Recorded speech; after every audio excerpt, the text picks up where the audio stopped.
Good evening and welcome to our School Consolidation Virtual Town Hall meeting. We're excited to have the opportunity to share with you on this evening a little bit more about our school consolidation exploration process. And I am joined this evening by our Superintendent, Dr. Dan Sims, Dara Foy, Director of Research, Evaluation, Assessment, and Accountability, and Thelrun Pless, who represents our project management team with Towering Your Success. So to get us started, we're going to go ahead and turn it over to our superintendent for a few words. Thank you, Dr. Lovett, and good afternoon, everybody. I apologize for not being on the screen. I do have a family-related matter I need to take care of, so I'm driving right now. But we're grateful to have this second experience by way of a town hall. Last week was highly successful in that we had several members of the community to come out and not just get information, but to get into information. It was very active. We got some great feedback, and we wanted to make sure that for anybody who was unable to be physically present, we would have the opportunity to hear from you as well, while at the same time, we give you good information to help you better understand all the ins and outs related to all things school consolidation. So with that, thank you once again for coming. I'm going to turn the floor back over to Dr. Lovett, and we look forward to your engagement and, more than anything, getting some good feedback and feeding you as well with great info. Thank you. Thank you, Dr. Sims. And to get us started, I'm just going to center the meeting in our mission and our vision. And our vision here in the Bibb County School District is that our students are empowered to learn, lead, innovate, and serve as productive and caring citizens within their chosen paths of success. And how we're getting that done is by our mission. The Bibb County School District maximizes student achievement and social emotional well-being by building a sense of community in safe and equitable learning environments. To that end, we have 3 goals that are associated with our work and our strategic plan. Those 3 goals are centered on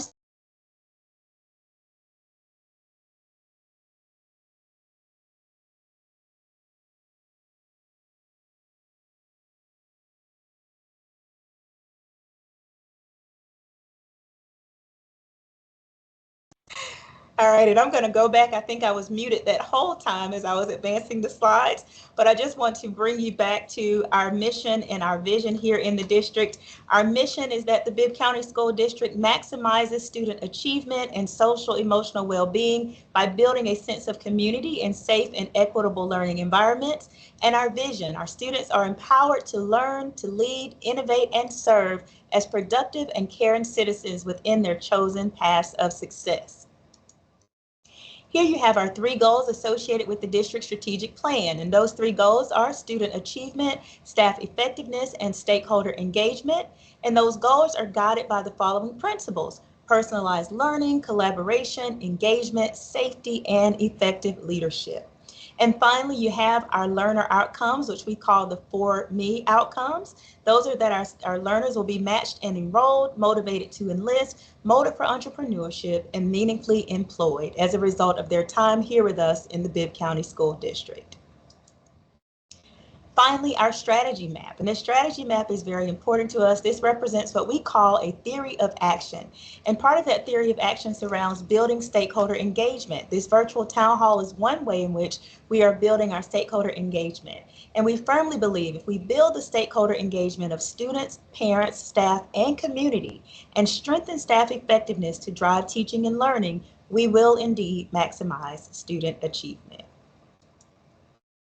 So having said all of that, I want to bring you to our welcome and our purpose for tonight. You have heard the welcome from our superintendent, Dr. Dan Sims, and here you have the outline for tonight's town hall meeting. We will start with the school consolidation overview, and I'll be presenting that.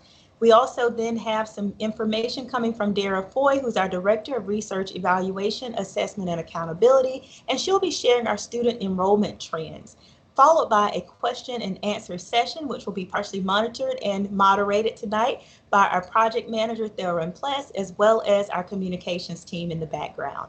We'll end tonight with an opportunity for you to engage in the district survey regarding school consolidation. So tonight, our purpose is to share background and important considerations for school consolidation. We'll be introducing you to our guiding principles and the timeline. We'll also take an opportunity to gather some input by way of the question and answer session and the survey, and we want to make sure that we are fostering transparency. So what is school consolidation? School consolidation involves merging two or more schools, typically to create a single, more efficiently operated institution. Now, I'll pause here and say that this is one definition of school consolidation. As it currently stands, of course, the district is in the process of school consolidation exploration. And so that exploration may result in something that looks like what this definition represents. This process is often pursued by school districts to address issues like declining enrollment, underutilized facilities, or budget constraints. And by consolidating schools, districts aim to improve resource allocation, optimize staffing, and enhance educational offerings. So with that in mind, why are we exploring consolidation here in the Bibb County School District? Well, our reasons are simple. First, we have a period of declining enrollment, which we're going to share some data with you tonight so you can see the enrollment trends over the past several years.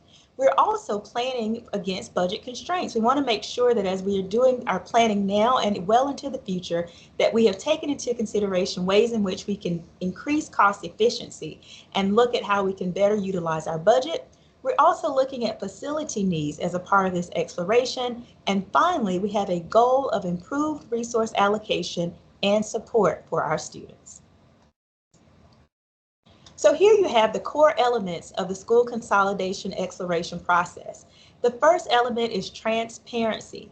We are committed to maintaining an open line of communication throughout the process, ensuring that all of our stakeholders, especially our students, are informed and heard. We're also committed to equity through this process, ensuring that these consolidation decisions do not disproportionately impact any particular group, and making sure that they enhance equitable access to resources and opportunities. Student support. We're providing resources and support for students who are affected by the consolidation, including counseling, academic support, and extracurricular activities, if need be, and opportunities. Financial efficiency. We are committed to conducting a thorough analysis of potential cost savings and financial implications. And finally, future budget planning. We're looking to integrate school consolidation considerations into future budget planning processes and provide recommendations and strategies for long-term financial planning. So here you have some goals and strategies that we've come up with for the school consolidation process, and I'll share those with you briefly at this time. The first one is conducting a comprehensive financial assessment. Our objective is to complete an assessment of potential cost savings and financial implications of school consolidation within the district. You can see the actions listed there in front of you. The second goal is around resource allocation analysis. We're going to analyze the current allocation of our resources and expenditures across the district's schools and our administrative functions. Efficiency and effectiveness. We want to identify opportunities for increased efficiency and effectiveness through consolidation while maintaining or improving educational outcomes. And finally, our goal is to integrate all that we do into budget planning, providing recommendations and strategies for integrating school consolidation considerations into future budget planning processes. So this process is divided into 4 phases. Phase 1 is all around planning and preparation, and you can see that phase 1 happened during the months of July to August. Phase 2, which is data collection and analysis, and we are finishing up phase 2 right now, but we are firmly in what you see here listed as phase 3, which is all about community engagement and feedback. And this phase will continue over the next several months. And phase 4, which will be our decision making and planning. So I'll give you a brief outline of the activities that we have been partaking in as it relates to school consolidation. Briefly for phase 1, phase 1 was all about forming a steering committee. And I want to just briefly say the steering committee is critically important in this process. The steering committee represents you. We have individuals who are representatives of principals. We have teachers, we have students, community members, financial experts, representatives from local government, and even board members who are part of our steering committee process. We've also defined goals and objectives. You heard about those goals a moment ago. We also worked on a communication plan. A lot of our school consolidation information can be found on the district's website, and that's all been a part of our communication plan and our initial community engagement. We spent time in the month of July reaching out to find members who may want to join that steering committee as a part of our community engagement. In the month of August, we conducted initial research, conducted cross-functional teams, and started the development of a project plan. Here you'll see for phase two. Phase two was all about facility assessments, looking at financial information, analyzing enrollment trends. Again, you're going to hear more about enrollment trends tonight, kind of doing some of the initial data digs, if you will. It was all about phase two for data collection and analysis. The end of phase two lists conducting surveys and town hall meetings. Again, we are firmly in that process right now so that we can gather input from students, parents, teachers, and the community. We're also going to begin developing preliminary scenarios. That information will be coming out in the month of December and starting to present findings to our steering committee. Here you see phase three. Phase three is all about, again, community engagement and feedback. We have already launched our online feedback platform. If you have not had an opportunity to partake in that platform, you will see that at the end of tonight's presentation. And we're going to encourage you to take some time to definitely engage with the district via that survey. We're also going to host more community forums. So in the month of January, there will be additional community forums, additional focus groups. We'll start talking a little bit more about scenarios, again, both consolidation and non-consolidation scenarios as a part of our process. And then in February, we'll start publishing those scenarios and conducting additional community surveys. All right, and finally, phase four. Phase four is all about decision making and planning. In the month of March, the steering committee will be reviewing the consolidation and non-consolidation plans. We'll be presenting information to our Board of Education. And then after that, if necessary, in the month of April, we'll talk about implementation plans, communicating our final decision. And in the month of May, we'll start additional community engagement to prepare for the transitions. So as we move forward, I want to give you a few key considerations as a part of our school consolidation exploration. The first one is facility age. As we are exploring the possibility of consolidation and non-consolidation, we are looking at the age of our buildings, and facility age simply represents the number of years since the school was originally built. We're also looking at renovation year and cost. The year a building was renovated and the associated costs impacting maintenance planning and long-term investments are also critically important. We're also looking at building size. Of course, the total square footage of a school affects the operating cost as well as the capacity for instruction. And then you'll see two things listed here in gold: utilization rate and FTE. And those are listed in gold because you're going to hear more about them in the data presentation that we'll have from Ms. Foy in just a moment. The percentage of a building's capacity being used is what we call that utilization rate. And then FTE is something that you'll also hear as reference, which is full-time equivalent, and it is a measure of student enrollment. So it represents full-time students when you hear us reference FTE. Finally, P&Z, or Planning and Zoning, is the local government body that approves new developments that may impact school enrollment. So all of these factors are key as we think about school consolidation and as we are completing our exploration phases. And a few more items for you here. Development pipeline. Again, this is a list of approved or pending residential developments. These things are critically important because they could have an impact on student enrollment, so we are definitely considering them. The potential FTE impact is the estimated number of students generated by new developments. And enrollment trends, patterns in student enrollment over time, indicating or identifying growth, decline, or stabilization. And you'll hear a lot more about that in just one moment. Finally, the last two, of course, post-COVID impact.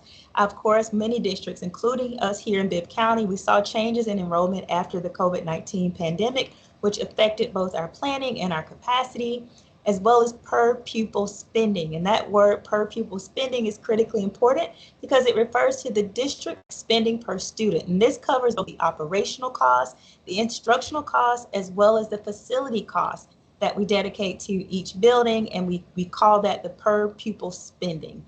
Finally, resource allocation, which is distribution of financial and physical resources across schools for equity and efficiency. Now, I know that was a lot of information. We wanted to front load you with some of the key considerations that we are looking at as we are going about this exploration phase. But up next, I want you to have the opportunity to dig a little bit deeper into the data. And so we are joined this evening by Ms. Dara Foy, who represents our research, evaluation, assessment, and accountability team, and she's going to walk us through enrollment trends and capacity. Absolutely. Good evening, and thank you all for joining us. As part of our town hall experience, we wanted to share some data regarding enrollment trends and building capacity. My name is Dara Foy, as Dr. Levitt mentioned, and I have the pleasure of serving the Bibb County School District as the director of REAA. Next, please. While we know that our schools are much more than a set of numbers, we also know that it's best leadership practice to utilize available data to inform the critical decisions that must be made. We'll be taking a look at some trend data starting back in the 2017-2018 school year, and also comparing current enrollment to building capacity. Our first graph shows the enrollment trend across the district. It's been very steady in recent years, though it does follow a drop between 2018 and 2021. It's important to note that the bulk of that drop took place when ACE transitioned from being a local charter to a state charter after the 2018-2019 school year.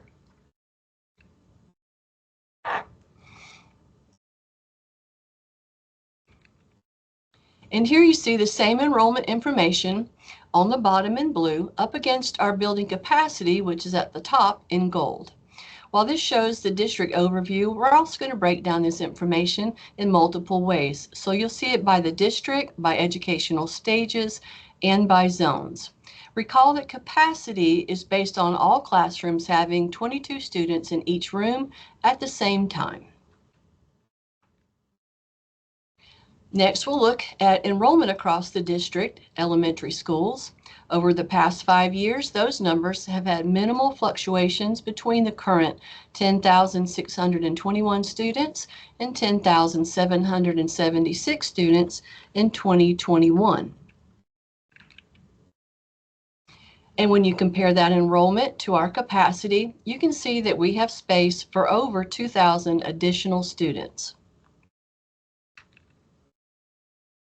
And now for middle school, beyond a fairly significant spike in 2021, the enrollment has been pretty steady at just under 4,700 students.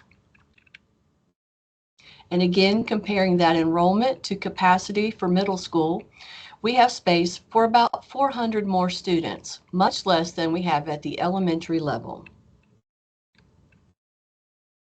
And now we look at high school enrollment. Since 2020, the enrollment has been hovering between 5,336 students and this year's 5,625.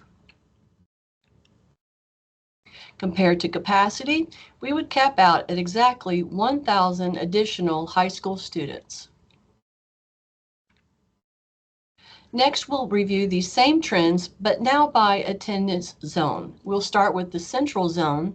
We see that things dropped significantly from 2018 through 2022, but it's been steadily climbing since then. When we review the capacity of the central zone against enrollment, we could see that we could collectively handle just over 300 additional students in the central zone. And now the Howard zone. It shows a few unique things. First, you note that at the high of enrollment, shown in blue, the zone as a whole was over capacity, though that dropped in 2022 and 2023 before it bounced back recently. The other unique item is seeing the recent addition in capacity due to the opening of the new Springdale Elementary School building, and that corresponds to the increase in enrollment and capacity in the Howard zone. And now in the Northeast zone, we see a more steady trend that's been between 2,876 students and 3,005 students. And again, when we compare that capacity to enrollment in the Northeast zone, it's just over 400 more students that we currently have enrolled. And the Rutland zone shows a fairly consistent enrollment after the 2019 year, with most years being around the current enrollment of 3,600 students in the Rutland zone. And as we compare that, the capacity of 4,275 students suggests that we have space for nearly 700 additional students in the Rutland school zone. While Southwest has shown a generally steady decrease in enrollment, the highs and lows are not that far apart. This year's 2,996 students in the Southwest zone is the lowest during this 8-year span. And as we compare that with a capacity of 4,075, the Southwest zone has room for just over 1,000 additional students. And for Westside, we see mostly a downward trend in the enrollment data, with the past 2 years being very similar at just over 4,300 students. And gauging enrollment against capacity, you'll see that when Riley and Brookdale were consolidated into the new John R. Lewis, that there was a decrease in capacity. This shows that the Westside zone could handle roughly 500 additional students. This is a different type of graph, but it shows related information. Each school is listed alphabetically to the left. The bars on the right reflect the difference between capacity and enrollment. Red indicates that they are currently over capacity, while blue indicates that they are under capacity. At a quick glance, you'll see that there are 3 locations where enrollment exceeds the capacity, these being Howard Middle School, John R. Lewis, and Lane Elementary School. While the font on this slide is a little small, if you were to look carefully, you would see that there are 6 schools with a gap in enrollment and capacity of 200 or more students. These schools are Central High School, Ingram Pie Elementary School, Skyview Elementary School, Southfield Elementary School, Southwest High School, and Union Elementary School. Now we're going to look at these same schools, but now by educational levels.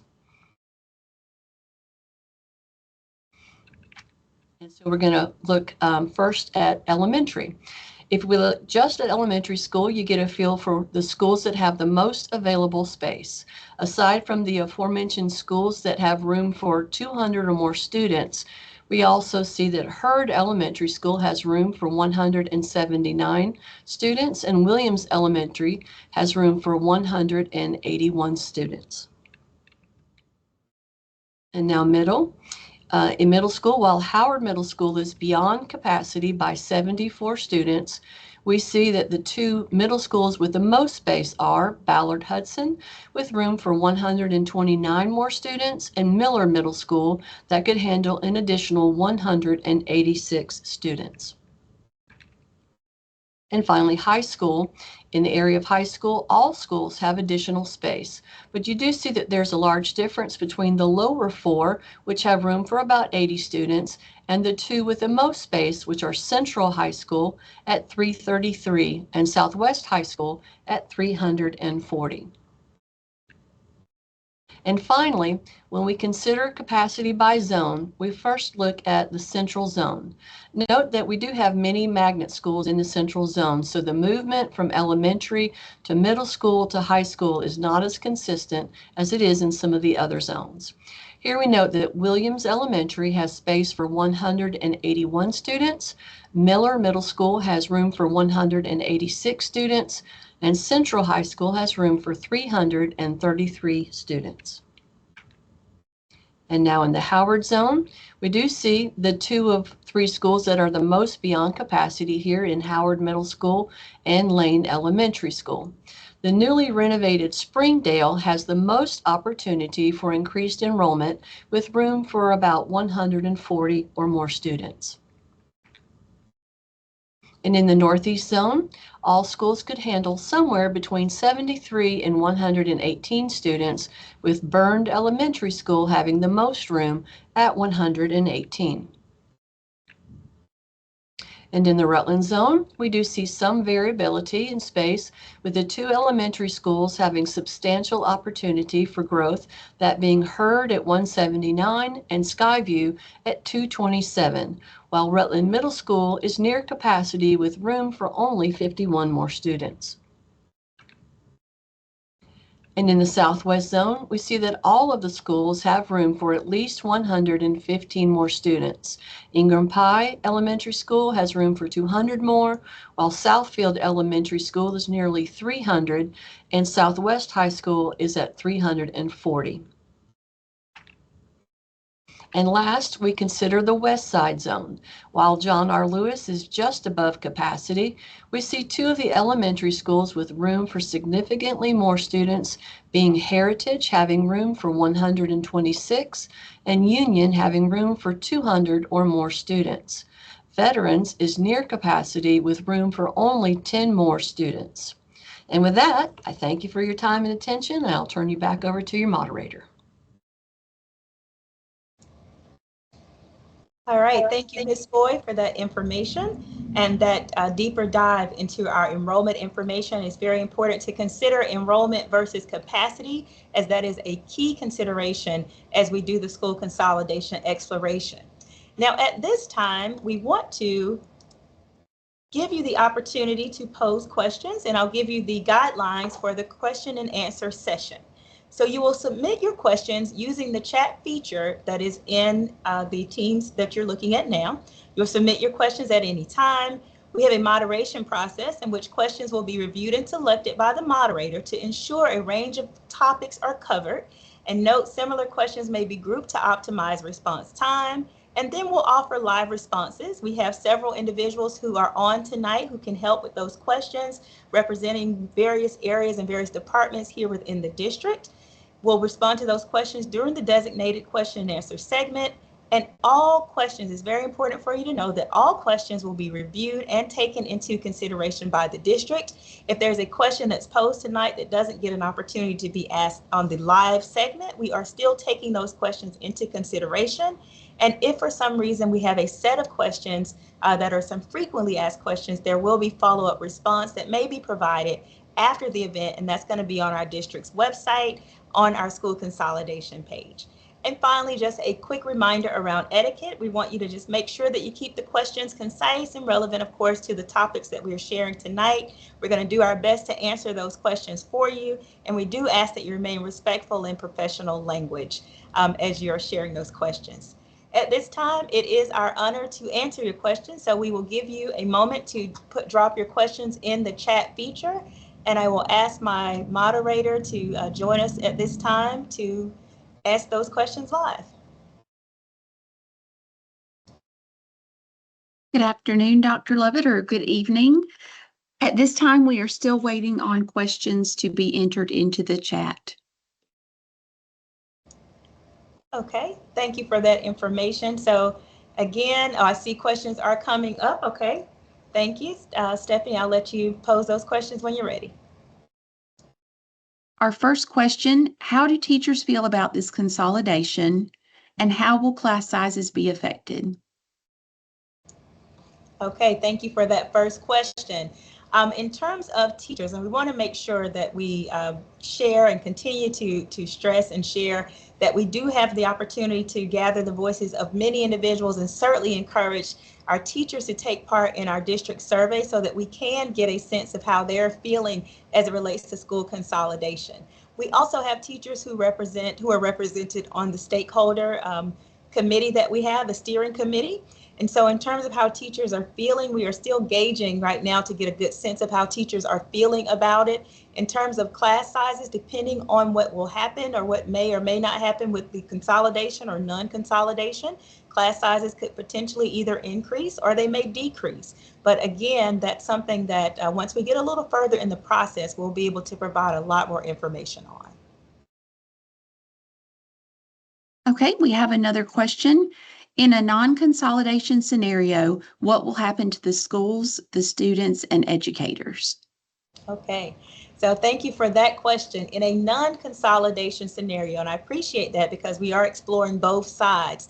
In a non-consolidation scenario, we would essentially look at other opportunities for cost efficiency, looking for ways in which we could still accomplish the goal of some budget savings and some budget plannings, but it may not necessarily mean that that will result in a building closing or consolidating with another school. So it may look very similar to how it looks now, but there may be some changes in terms of maybe what the staff looks like and things of that nature to help us accomplish the cost efficiencies that we are seeking.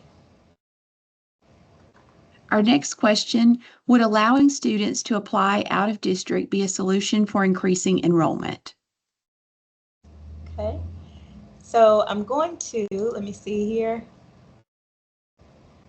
Allowing students to apply out of district be a solution for increasing enrollment. I'm going to ask, I know that we are joined this evening by several members of our senior cabinet. Mr. Cassidy, Mr. Jamie Cassidy, if you can come off mute. I know that we have a process by which individuals can transfer in and out of the district. I don't want to speak to this one explicitly, but would that be a solution possibly, or something that we need to take under further consideration? Yeah, yes, that's something we can look at, Dr. Lovett. Currently, we do allow individuals to come into the district. It does cost them $3,500 for that, but that's something that we could entertain. Yes. Thank you for that information. Again, we're taking all of your thoughts back into consideration. We appreciate your feedback. Dr. Sims, did you want to add to that? Yeah, I would just say, Mr. Cassidy, correct me if I'm wrong, but that is not a significant number of individuals who have taken that option. Just based on those trends, while it could potentially be a solution, we were to predict, it probably would not have a significant impact on the differences that we have shared through the data. Is that accurate? That would be a very accurate statement. Yes. But thank you for the question, though.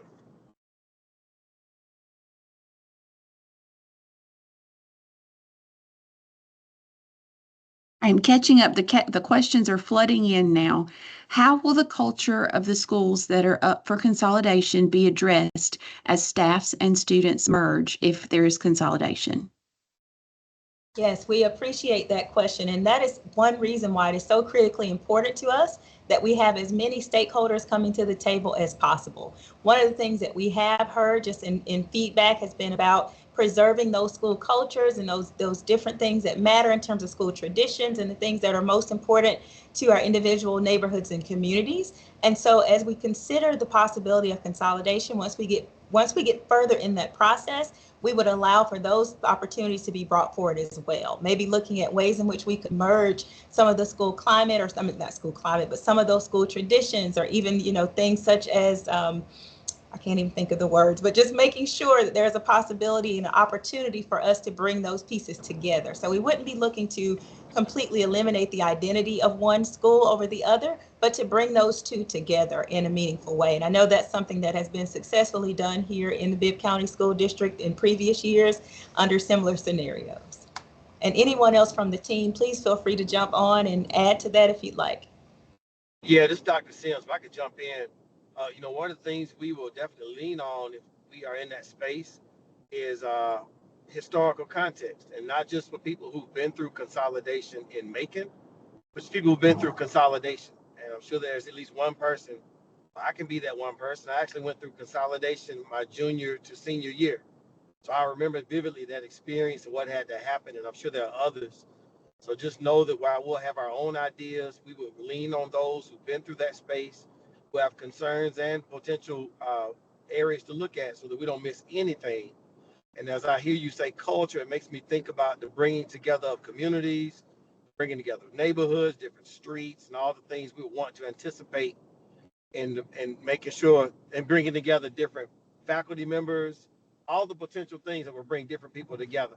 We'll take all that into consideration, but lean on people who have knowledge and history and experience in that space. Thank you. Okay. Our next question, is rezoning a possibility that is being considered before the consolidation process? Okay, so as it currently stands, we are in the school consolidation exploration phase. We have not yet considered or discussed rezoning. That may be a future consideration if we get to that point, but as it currently stands, we are just in the exploration phase right now for school consolidation. Does district administration already have a preferred plan for what happens going forward? If so, what might that be? Okay, so as it currently stands, I feel like I'm going to repeat what I just said, but I will repeat it. We are definitely in the exploration phase. There is no current plan that has been designed or developed as it stands right now. I walked through the timeline of where we are in the process, and where we are right now is starting to develop and build scenarios. And so as we get a little further in the process, we'll be able to share more about what those scenarios are, and that will add more context to that question. Next, we've received several variations of this question. How will magnet schools and the application process for magnet schools be impacted? Okay. And let me see here for magnet schools. Dr. Lett, would you have any context to add about the magnet school process, or is that something that we should take back? We believe that families you order to and families you choose. This holiday season. Evening. Thank you for asking that question. That is definitely something that we should take back. Right now, I don't believe that it would have any implications, but I would definitely want to loop in Ben Bridges to make sure that we can provide a more thorough and accurate response to that question. Thank you. So we will note that for the information that we'll publish in terms of a question. Thank you. No problem. Hey, Dr. Lovett, just as people come on and answer questions, let's assume that perhaps there's one person who does not know who we are and what we do. Yes. Let's make sure they tell them who we are. Thank you, sir. And Dr. Lett represents, she's our Assistant Superintendent for Teaching and Learning. Thank you, Dr. Lett. Our next question for clarification: with consolidation, would the class sizes increase in schools? Okay, so that question I know continues to come up. With consolidation, it is a possibility that class size will be impacted.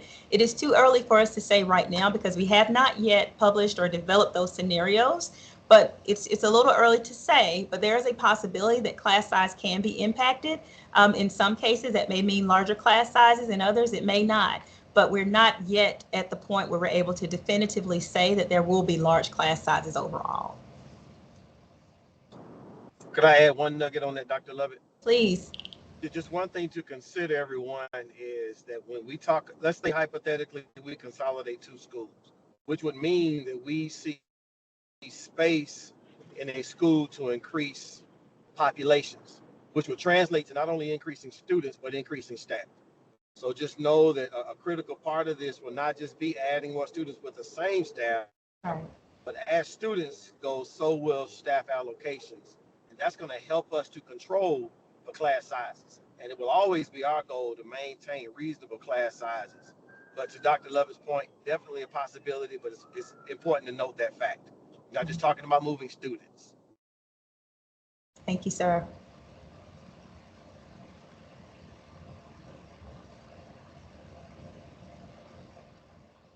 Okay.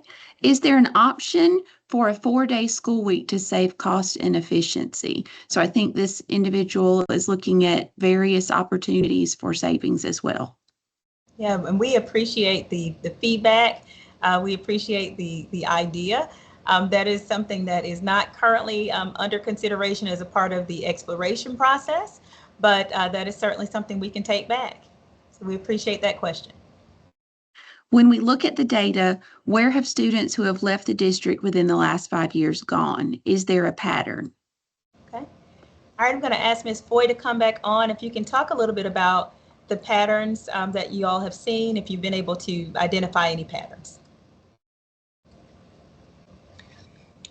We have looked at quite a bit, and I think sometimes it's an overall trend of the Bibb County population versus some surrounding counties.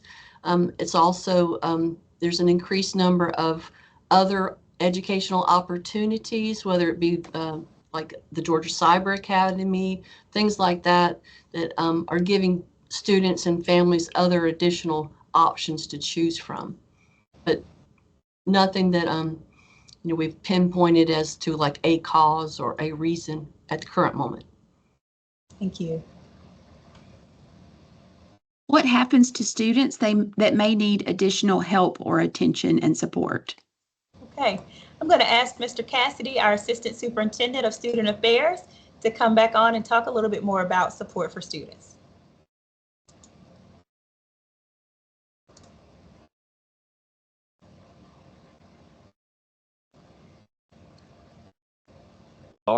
Process Oh. 20 evaluate and even as far as our support. We also have support our social services department. We have social workers. We have our counselors in our schools. That would just be some form of, unless I would ask about it, so just a general that was the areas where we for. Dr. Lovett, did you just break up for me or? It was me. It was for me as well. And I believe I heard a good bit of it. To answer that question, in terms of students who need additional supports, Mr. Cassidy was speaking about our counselors and our social workers and our mental health providers and, just the different support systems that are in place in our schools. Certainly, if we are planning for some form of a school consolidation, we want to make sure that we keep those student needs first. And so we would definitely be working with those administrators for those schools and those parents to make sure that those resources are front and center for students who are impacted by school consolidation. And next we have two questions about funding. The first, with the closing of schools, there will be cost savings in faculty, staff, and building maintenance, etc. Are there already plans for those funds to be put back into the school district? Okay. I can say in short answer that there are not plans currently in place, but I'll bring on our CFO, Mr. Eric Bush, to just talk a little bit more about kind of the planning process and how this might have some impact. Hey, good evening, everyone. You're right, with the closing of schools, there would be some cost savings with building maintenance, probably even without running a kitchen in a school, without having administrative staff, there would be also some cost savings in that instance. But like Dr. Lovett said, the exploration stage right now is to see if the feasibility is even there. And once that's done, then we can go into how those funds would be reallocated back without compromising any of the supports that the students need. So our main focus is to reallocate those funds to support the kids 100%. Thank you. Dr. Lovett, if I can jump in on that.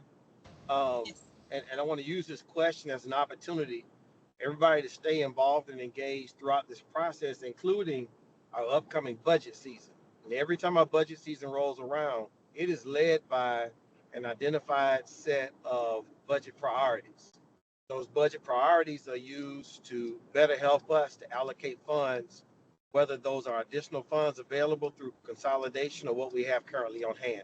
So any plan will be derived from our budget priorities and then the subsequent decisions. But that'll be a part of a process that'll last from the beginning of the year into the approval of our budget, along with any decisions made regarding school consolidation. So I encourage everybody to stay tuned. It's very important as a community that we stay tuned. And that's a great question as you ask about our plans. Yes, thank you. Mr. Bush, the next question about funding is related to the cost of out of zone or out of district students. Why is that cost so high? So there's two answers to this question. There's not two answers. There's two scenarios. So we receive state funding for each child that sits in a that attends the Bibb County School District. The other funding source is the main funding source is the local tax dollars from property taxes. So that $3,500 tuition fee is really replacing or having that family contribute as a taxpayer would in our community to fill the gap in what the state provides us and what it takes to educate a child in the county.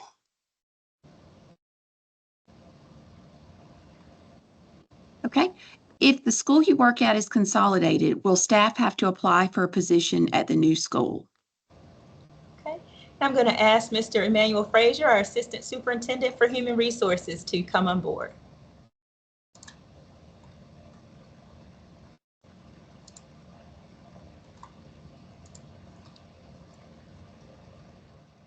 And Mr. Frazier, if you can hear us, we'll repeat that question for you. If not, I'll take a stab at that one, Stephanie. Okay. Yeah, I can as well if he's not present. Okay. And I can help as well. Oh, I hear him. Go ahead, Mr. Frazier. I am here. I had to switch devices. I was on my phone. I switched to the laptop. But we do, as a district, we have a policy that deals with any type of reduction that takes place because of consolidations or mergers. It is not necessarily a reapplication process, but it's still something. It would really be dependent upon where we're looking to close and what would those numbers be. But there is a policy that we have that guides that process on how we make determinations based on school consolidations.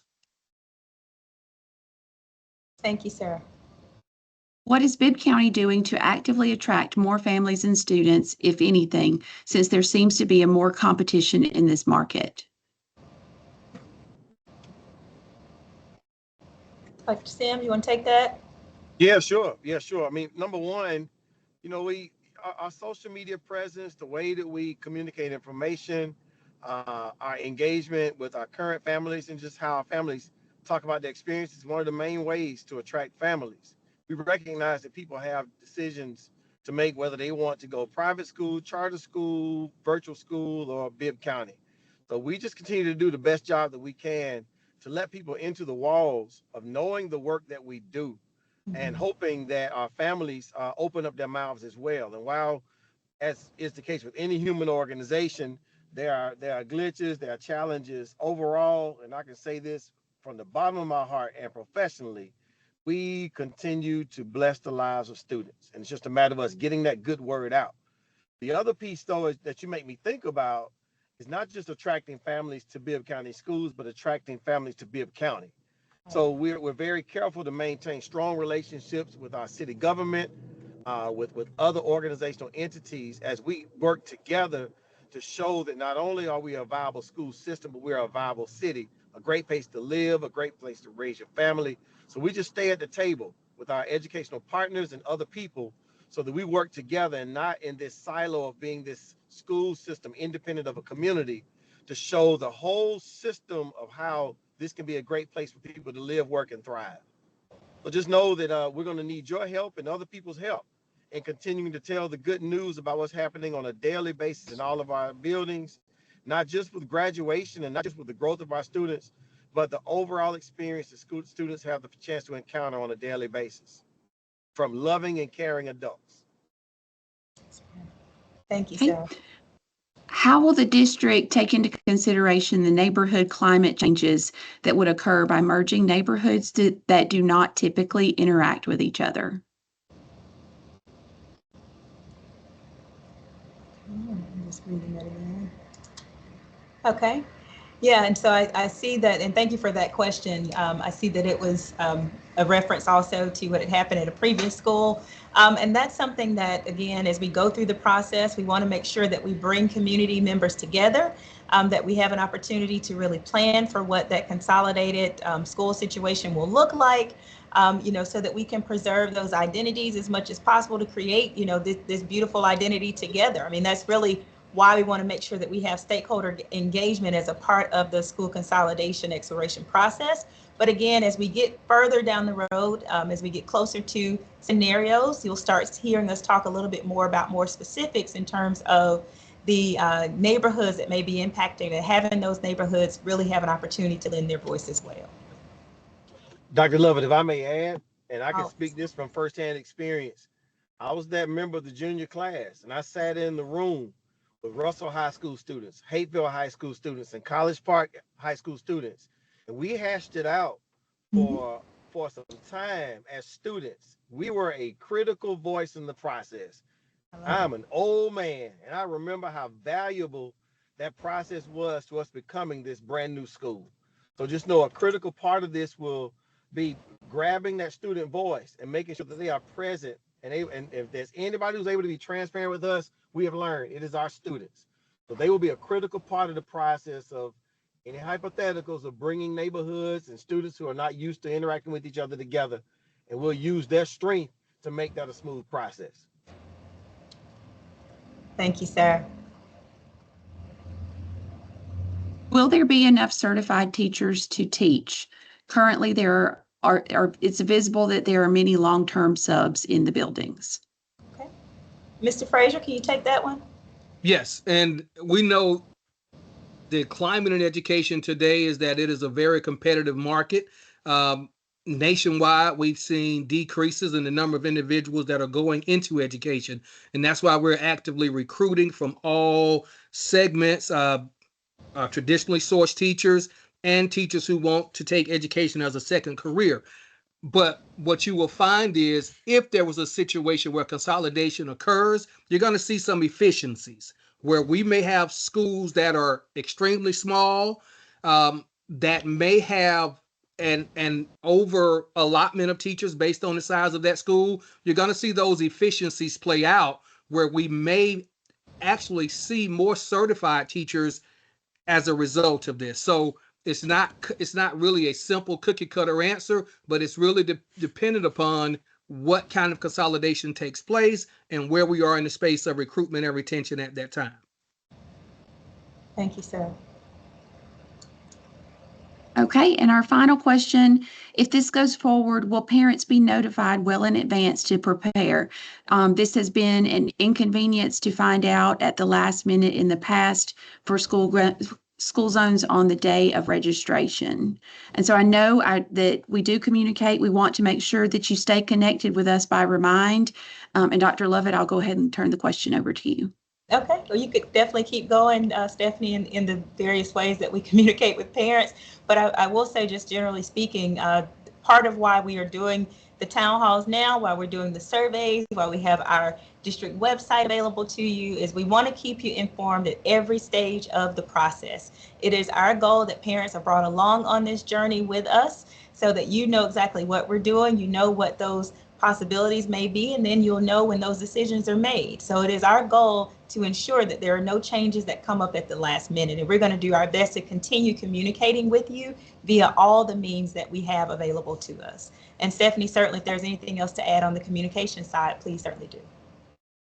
Yes, it is so integral that our parents are part of this process. We have social media, we have Canvas, we have Remind. We want you to stay active. And we know we send out a lot of messages, but we are just trying to keep you informed. We have the interactive nights that schools have, and they invite you to come into the schools to see student performances, and they want to give you information at that time as well. So definitely engage with your school and stay involved in the process and community information. All right. Thank you, Stephanie. And with that, I think I heard you say that was the last question. So I will put up the final slide for us tonight. And just first of all, thank you again for your participation. Thank you for coming out this evening to engage with us, to learn more about the school consolidation process. Your input is critically vital in this process. We would definitely not go through a process of this nature without your voice. And so we want to encourage you to continue to stay connected. You have our district website listed here in front of you. And you also have in front of you the School Consolidation Exploration Survey. So I want to encourage you, if you have not taken the time to take that survey, you have a QR code here in front of you as well as a web link. I want to encourage you to take some time and take the exploration survey. It is another way that you can lend your voice to this process. In addition to that, of course, on our district website, we do have Let's Talk that's available. There's a button that is there or will be there for school consolidation. You're welcome to use that as well to continue engaging with us in this process. So with that, I'll turn it over to our superintendent for the final word to close us out this evening. Thank you so much, Dr. Lovett. I just want to say, I think I saw the number. Is it 181 people on? Is that the number that I see? My number looks different. I can't quite tell because we're at a different spot, but it's well over 100 people who engaged. Okay, I was gonna say a whole lot. I'm just glad to have a whole lot of people here. We had a great crowd, and this is so critical. Like, we are not trying to do this in a bubble. And I just want to urge all of you, as it says on this slide, please stay connected for the whole of this process. It's going to be critical that we do this together. We're leading the way, but we need you, and I want to thank you once again for being present. And we just look forward to you continuing to stay along the journey until our decision making hits. Okay. So with that, we're going to sign off for the evening. Again, I want to encourage you to take the survey if you have not done so. You can also find that survey linked on our district website. And we want to wish you a great evening. Thanks, everyone. Bye-bye.